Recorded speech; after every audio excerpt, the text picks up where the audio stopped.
Assalamualaikum warahmatullahi wabarakatuh. Gimana teman-teman kabarnya? Sehat selalu ya untuk kita semua. Semoga sehat walafiat, diberi kemudahan dan kelancaran untuk melunasi segala hutang-hutang kalian. Oke, teman-teman, di video ini gue akan membahas tentang hal yang penting banget nih. Gue harap lu semua nggak buru-buru install aplikasi ini kalau nggak mau data lu tersebar atau diteror pinjol. Aplikasi apa aja itu kita akan bahas secara tuntas ya, jadi simak baik-baik. Tapi sebelumnya, gue berharap ya kalian semua sudah subscribe channel ini dan bisa mendukung gue agar gue bisa memberikan informasi tentang masalah gagal bayar pinjol. Nah, belum lama ini, gue pernah dengar cerita ya, ada yang bilang katanya yang sedang gagal bayar pinjol, saldo di aplikasi dananya tiba-tiba kesedot. Nah, transaksinya terus berhasil. Nah, dia bilang baru aja masukin uang, tiba-tiba langsung ke debit. Mungkin jalan satu-satunya ya udah hubungin ke CS dananya, tapi kata CS dananya ya disuruh lapor ke polisi. Katanya ada transaksi yang gimana lah, agak ribet lah gitu.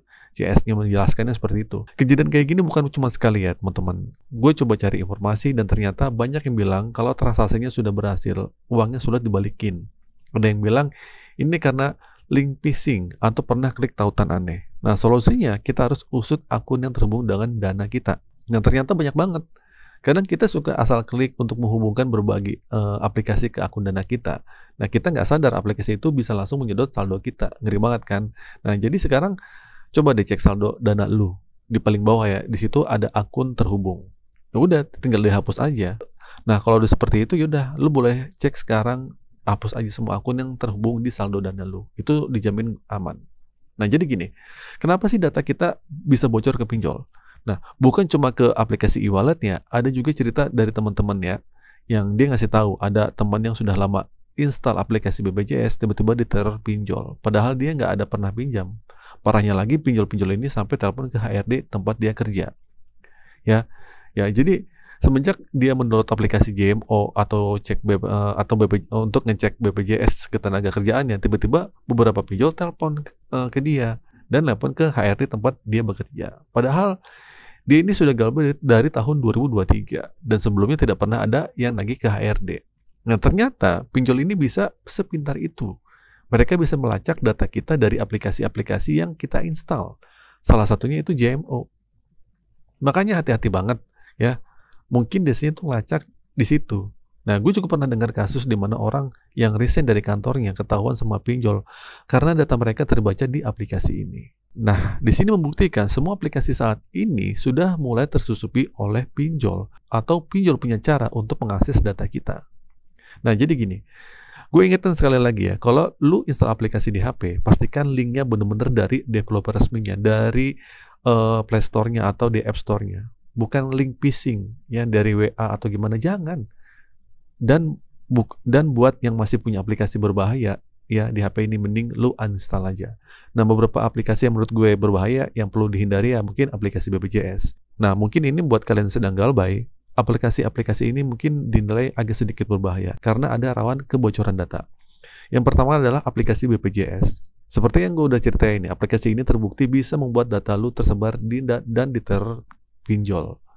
Ya. Terus yang kedua, aplikasi Score Life. Banyak yang bilang setelah install aplikasi ini, mereka sering dapat telepon dari nomor-nomor aneh bahkan dari luar negeri. Terus yang ketiga, aplikasi e-wallet seperti Dana, Flip, Saku, dan e-commerce lainnya lah. Jangan pernah simpan uang dalam jumlah besar di sana. Banyak pengintip yang bisa tahu saldo lu, ya. Terus yang keempat, aplikasi e-commerce kayak GoPay, Shopee, Bukalapak, Lazada. Banyak kasus saldonya kesedot tanpa sebab. Bahkan kadang-kadang di situ bisa neror ke chat Gojek lu. Kan aneh ya. Terus yang kelima, aplikasi pinjol ilegal pastinya. Nah, ini yang paling penting. Kalau lu sudah tahu ada 96 pinjol legal yang diakui OJK, mending hapus semua aplikasi yang pinjol ilegal di HP lu. Satu aja aplikasi pinjol ilegal di HP lu, otomatis semua data lu bisa terbuka.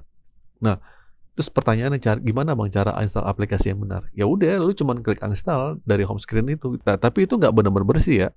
Nah, di sini lu bisa buka mungkin di clear di cache-nya atau rewrite download-nya yang masih menempel di HP lu. Yang pertama nih gua kasih tahu, ya udah lu buka pengaturan HP lu ya. Terus cari aplikasinya. Terus pilih aplikasi yang lu hapus. Mungkin di situ ada bacaan klik paksa berhenti. Udah klik aja. Nah, setelah itu baru klik uninstall atau hapus aplikasi. Oke, kesimpulannya gini teman-teman. Jadi buat kalian yang masih punya aplikasi nggak berguna di HP, mendingan segera uninstall ya.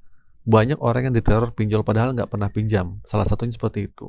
Nah, OJK sendiri sudah menyarankan untuk melaporkan kejadian ini. Tapi menurut gue, lebih baik kita jaga diri sendiri dengan menghapus aplikasi yang mencurigakan. Ya, mungkin ya sesekali coba reset dan matikan HP lo. Ya, tujuannya untuk memutus segala sistem yang masih terhubung di HP lo. Oke, itu saja teman-teman. Semoga informasi ini bermanfaat. Akhir kata dari saya, Assalamualaikum warahmatullahi wabarakatuh.